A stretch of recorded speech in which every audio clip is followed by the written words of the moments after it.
மேகதாது அணை பிரச்சினையில் தமிழ்நாடு சட்டமன்றத்தில் இன்றைக்கு ஒரு விவாதம் நடைபெற்று சட்டமன்ற கட்சி உறுப்பினர்கள், குறிப்பாக அனைத்து இந்திய அண்ணா திராவிட முன்னேற்றக் கழகத்தினுடைய உறுப்பினர்கள்,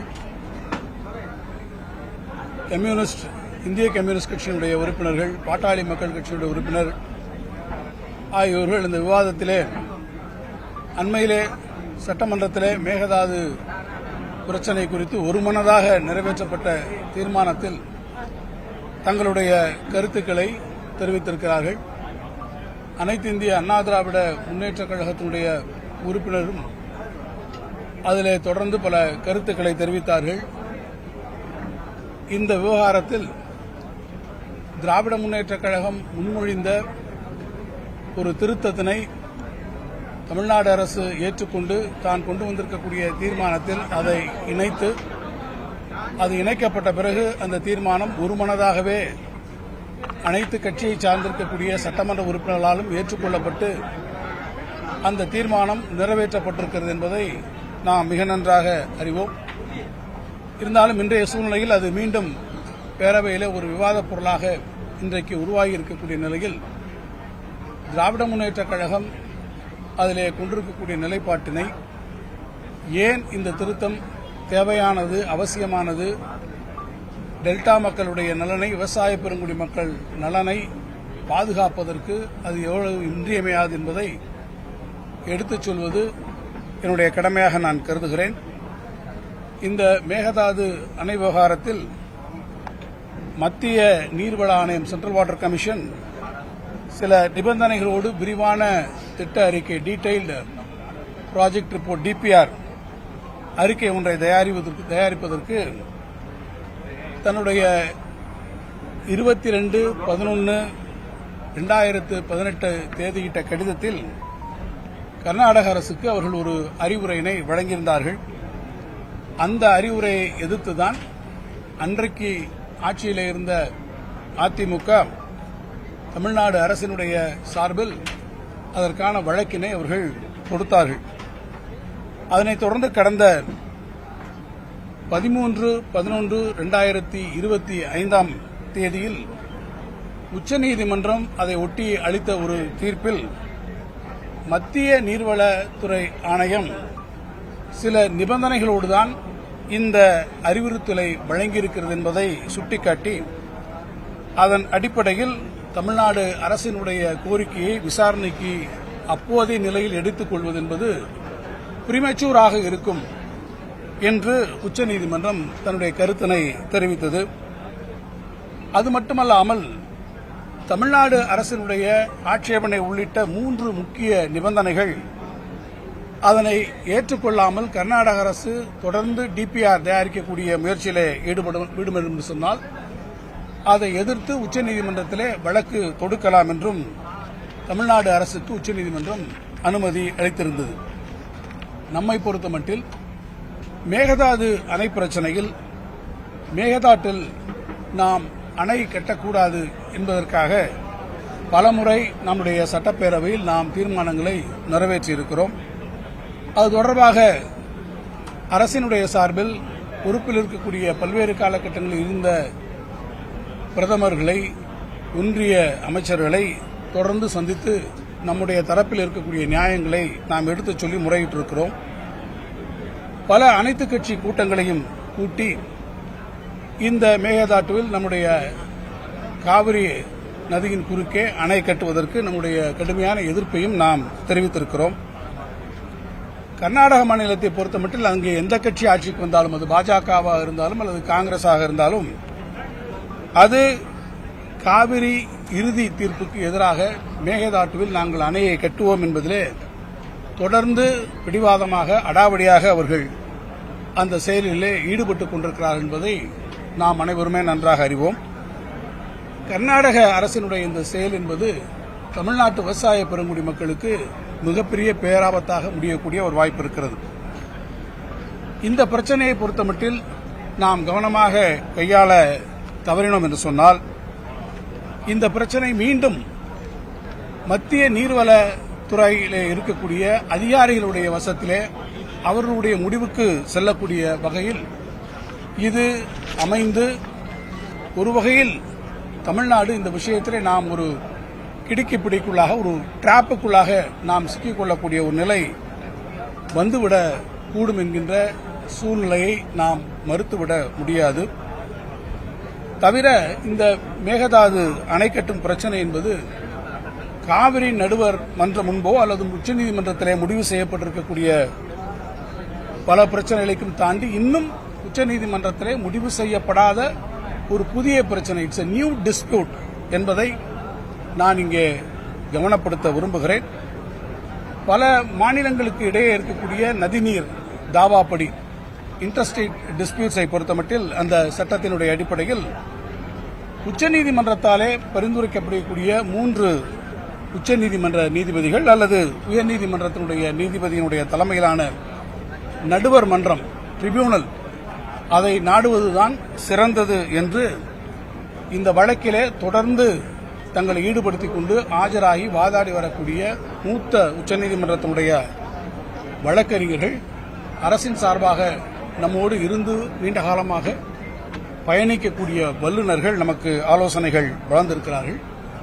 எனவே மூத்த வழக்கறிஞர்களுடைய ஆலோசனைகள் இந்த துறையில் இருக்கக்கூடிய வல்லுநர்களுடைய ஆலோசனையினுடைய அடிப்படையில் மேகதாது அணையை கட்டுவது என்பது ஒரு புதிய பிரச்சனை, இட்ஸ் எ நியூ டிஸ்பியூட் என்கின்ற காரணத்தால் தமிழ்நாடு அரசினுடைய சார்பில்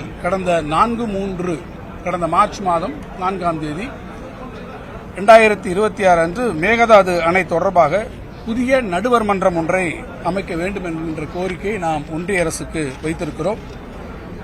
இத்தகைய நடுவர் நீதிமன்றத்தை அமைக்கக்கூடிய சூழலில் இதனால் ஏற்கனவே உச்சநீதிமன்றம் இறுதி செய்திருக்கக்கூடிய காவிரி நடுவர் நீதிமன்ற இறுதி தீர்ப்பிற்கு எந்த விதத்திலும் பாதிப்பு வராது என்பதை நான் இங்கே தெரிவிக்க விரும்புகிறோம்.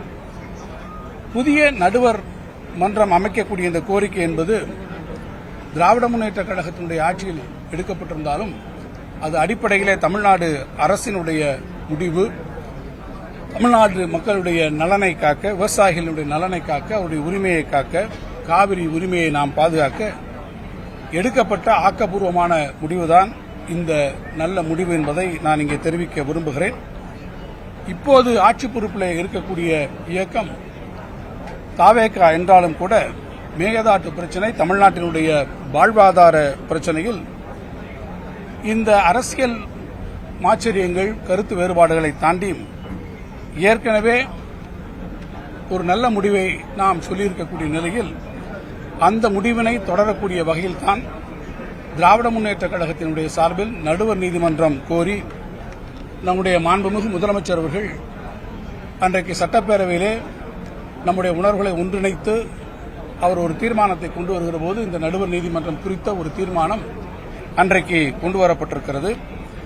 அதை நம்முடைய மாண்புமிகு முதலமைச்சர் அவர்களும் ஏற்றுக்கொண்டு அதை வழிமொழிந்து அந்த திருத்தம் முதலமைச்சர் அவர்களாலே முன்மொழியப்பட்டு அது பேரவை உறுப்பினர்களுடைய முடிவுக்கு விடப்பட்டு அனைத்து மாமன்ற உறுப்பினர்களாலும் கடந்த 19ஆம் தேதி அது ஒருமனதாக இந்த தீர்மானம் நிறைவேறியிருக்கிறது. இந்த நடுவர் மன்றம் அமைப்பதால் ஏற்கனவே 2018ஆம் ஆண்டு பிப்ரவரி மாதம் 16ஆம் தேதி அன்று உச்சநீதிமன்றத்தாலே வழங்கப்பட்டிருக்கக்கூடிய காவிரி நடுவர் மன்ற இறுதி தீர்ப்புக்கு எந்த விதத்திலும் அது பாதிப்பு வராது. அந்த தீர்ப்பை இது எந்த விதத்திலும் ரீஓபன் செய்யவும் முடியாது என்பதை நான் இங்கே தெரிவிக்க விரும்புகிறேன். இதை ஒட்டிய ஒரு கூடுதல் தகவலையும் நான் இங்கே தெரிவிக்க விரும்புகிறேன். ஏற்கனவே கர்நாடக அரசு பெண்ணாற்றினுடைய குறுக்கே அணை கட்ட முயற்சித்த போது தமிழ்நாடு அதை எதிர்த்தது. இது தொடர்பாக 2018 அதிமுக ஆட்சி காலத்தில் ஒரு வழக்கும் தொடரப்பட்டது. அந்த வழக்கை விசாரித்த உச்சநீதிமன்றம் இது குறித்து தமிழ்நாடு அரசு ஒரு நடுவர் நீதிமன்றத்தை நியமிக்க மத்திய அரசை அணுகலாம் என்று அனுமதி அளித்தது. அதன் விளைவாக கடந்த 30/11/2019 அன்று பெண்ணையாற்றினுடைய குறுக்கே கர்நாடக அரசு அணை கட்டும் முயற்சியை தடுப்பது தொடர்பாக புதிய நடுவர் மன்றம் அமைக்க கோரிக்கையும் அன்றைக்கு வைக்கப்பட்டது என்பதை நான் இங்கே சுட்டிக்காட்ட விரும்புகிறேன். எனவே இப்போது மேகதாது அணை தொடர்பாக புதிய நடுவர் மன்றம் அமைக்க இந்த அவையில் சட்டமன்றத்தில் நடப்பு கூட்டத்தொடரில் மாண்புமிகு முதலமைச்சர் அவர்கள் கொண்டு வந்த தீர்மானத்தோடு நாங்கள் அளித்த திருத்தத்தையும் ஏற்றுக்கொள்ளப்பட்டு திருத்தத்தோடு நிறைவேற்றப்பட்டு ஒருமனதாக நிறைவேற்றப்பட்டிருக்கக்கூடிய இந்த தீர்மானம் என்பது தமிழ்நாட்டு மக்களுடைய, குறிப்பாக டெல்டா மக்களுடைய, விவசாய பெருங்குடி மக்களுடைய நலனை காப்பதற்கான ஒரு முயற்சி என்பதுதான் இதிலே உண்மை. எனவே இதை மீண்டும் ஒரு விவாத பொருளாக்கி தமிழ்நாட்டு மக்களுடைய உரிமையை காக்கக்கூடிய விஷயம், விவசாயிகளுடைய நலனை பாதுகாக்கக்கூடிய ஒரு விஷயத்தில் மீண்டும் ஒரு விவாதத்தை உருவாக்குவது என்பது கடந்த 19ஆம் தேதி அன்று அவையிலே நாம் காட்டியிருக்கக்கூடிய ஒற்றுமை உணர்வை பாதிப்பதாக, அதை தாண்டி நமக்குள்ளே இருக்கக்கூடிய அரசியல் கட்சிகளுடைய பிளவு இருப்பதை போன்ற ஒரு தோற்றத்தை உருவாக்கி அதை அரசியலாக்குவதைப் போல அமைந்துவிடும் என்பதையும் நான் இங்கே சுட்டிக்காட்டி, அத்தகைய ஒரு சூழ்நிலை நாம் ஒருபோதும் அனுமதித்துவிடக்கூடாது. அது கர்நாடக அரசுக்கு அது சாதகமான ஒரு சூழ்நிலையை உருவாக்கிவிடும். எனவே அத்தகைய சூழ்நிலையை நாம் அனுமதிக்கக்கூடாது. எனவே தமிழ்நாட்டில் இருக்கக்கூடிய அனைத்து அரசியல் கட்சிகளும் ஓரணியில் இருந்து ஒருமனதாக இதை ஏற்றுக்கொண்டு நாம் இருக்க வேண்டும் என்பதை திராவிட முன்னேற்ற கழகத்தினுடைய சார்பில் நான் இங்கே கோரிக்கிறேன்.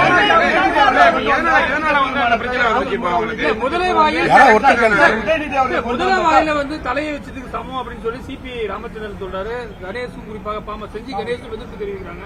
அவருடைய கோரிக்கை நியாயமானதுன்னு விவசாயிகள் சில பேர் சொல்றாங்க. இல்ல, இந்த கோரிக்கையில நீங்க ஒரு ஸ்ட்ராட்டஜியை பார்க்கணும். இது நான் ஏற்கனவே சொல்வதை போல இது ஒரு டிராப்ல போய் நம்ம மாட்டிக்கூடாது. இந்த முடிவை என்பது நாம் தீர மூத்த வழக்கறிஞர்களோடும் இந்த பிரச்சனையில் நீண்ட காலமாக நாம் இதில் ஈடுபட்டிருக்கக்கூடிய வல்லுநர்களோடும் கலந்து ஆலோசித்ததற்கு பிறகுதான் இந்த முடிவு மேற்கொள்ளப்பட்டிருக்கிறது. இந்த முடிவை ஏற்றுக்கொள்ளாமல் நாம் இருந்தோம் என்று சொன்னால் இது மேகதாது இஷ்யூ, இது குடிநீர் பிரச்சனை, பெங்களூருக்கான குடிநீர் பிரச்சனை என்று கர்நாடக அரசு இதை தனியாக கொண்டு சென்று அவர்கள் இந்த விஷயத்திலே வெற்றி பெறக்கூடிய ஒரு வாய்ப்பும் சூழ்நிலையும் உருவாகிவிடக்கூடும். எனவே அதை தடுத்து நிறுத்தக்கூடிய ஸ்ட்ராட்டஜி என்பது இதற்காக நாம் ஒரு நடுவர் மன்றத்தை புதிதாக உருவாக்கி அதன் வாயிலாக இந்த பிரச்சனையை அணுகுவதுதான் சாலச் சிறந்தது, அதுதான் சரியாக இருக்கும். எனவே இந்த முடிவு என்பது ஏதோ ஒரு நீண்ட ஆலோசனைகளுக்கு பிறகு இந்த துறையிலே இருக்கக்கூடிய வல்லுநர்கள் மட்டுமல்ல, உச்சநீதிமன்றத்திலே இந்த வழக்கை நடத்தி கொண்டிருக்கக்கூடிய மூத்த வழக்கறிஞர்களோடு கலந்து பேசியதற்கு பிறகுதான் வந்தது. இன்றைக்கு பொதுப்பணித்துறை அமைச்சர்கள் கூட அதை சொன்ன விளக்கத்தைப் போல இது இரண்டு பிரச்சனை. காவிரி நதிநீர் பங்கீட்டில் நமக்கு எந்த பிரச்சனையும் வராது. அதற்கு ஏற்கனவே கொடுத்திருக்கக்கூடிய உச்சநீதிமன்ற தீர்ப்பை இந்த நீதிமன்றம் it will not have any influence over that verdict given already by the supreme court. இது ஒரு நியூ டிஸ்பியூட் என்கின்ற வகையிலே இதை கொண்டு வரக்கூடிய நிலையில் இதற்கான நமக்கு ஒரு புதிய நடுவர் நீதிமன்றம் அமைப்பதுதான் இது சரியாக இருக்கும் என்பதை மீண்டும் திருத்தம் கொண்டு வருவதில் சார், இப்ப நான் ஒரு சட்ட முன்வடிவே கொண்டு வரீங்க. சட்ட முன்வடிவில் எந்த ஒரு மெம்பரும் நான் பேசும்போது நான் திருத்தங்களை முன்மொழியலாம். திருத்தங்களை ஒருவேளை ஆளுந்தரப்பு ஏற்றுக்கொள்ளவில்லை என்று சொன்னால் அந்த திருத்தத்தின் மீது நான் என்னுடைய டிவிஷனை கேட்கலாம். இல்லங்க, நான் விவாதம் அந்த திருத்தத்தை நான் சொல்லுகிற போது தீர்மானத்தை கொண்டு வந்திருக்கக்கூடியவர் நம்முடைய முதலமைச்சர் கொண்டு வருகிறார். நாங்கள் அதிலே ஒரு திருத்தத்தை இணைக்க சொல்கிறோம். முதலமைச்சர் அதை ஏற்றுக்கொள்கிறார். அந்த தீர்மானத்தில் உங்களுக்கு கருத்துக்கள் ஏதாவது இருந்தால் நீங்கள் அப்போதே கூட அங்கே சொல்லியிருக்கலாம். இந்த நீங்கள் சொல்லக்கூடிய கருத்துக்கள் அன்றைக்கு எதுவும் சொல்லவில்லை. இப்போதும் நான் சொல்லுகிறேன், அன்றைக்கு எல்லோரும் இணைந்து ஒரு ஒற்றுமை உணர்வோடு நாம் கொண்டு வந்திருக்கக்கூடிய இந்த ஒற்றுமை உணர்வு சிதைக்கப்படக்கூடிய சூழ்நிலையும் அதன் வாயிலாக அது மறைமுகமாக கர்நாடக அரசுக்கு போனது காரணம் என்ன? ஏன்னா அன்னைக்கு எல்லாமே யாருமே கைது நாங்கள் பார்த்துட்டு தான் இருந்தோம். நடுவர் நீதிமன்றம் இன்றைக்கு அமைக்க வேண்டியதை நாம் புரிந்து கொள்ள வேண்டும். இதுல காவிரியில் நதிநீர் பங்கீட்டில் நாம் ஏற்கனவே பெற்றிருக்கக்கூடிய உச்சநீதிமன்றத்தினுடைய உத்தரவின் அடிப்படையில் நமக்கு பெற்றிருக்கக்கூடிய நதிநீர் பங்கீட்டில் இந்த நடுவர் நீதிமன்றம் என்பது எந்த விதமான ஆதிக்கத்தையும் செலுத்தாது. இந்த நடுவர் நீதிமன்றம் அமைக்கப்படுவது மேகதாட்டு பிரச்சனைக்காக தனியாக அதை கேட்கிறமே ஒழிய ஏற்கனவே இருக்கக்கூடிய காவிரி பிரச்சனையில் நாம் பெற்றிருக்கக்கூடிய உச்சநீதிமன்ற தீர்ப்புகளுக்கும் இதற்கும் எந்த விதமான பாதிப்பும் இருக்காது என்கின்ற அந்த புரிதல் தான் இப்போது தேவை.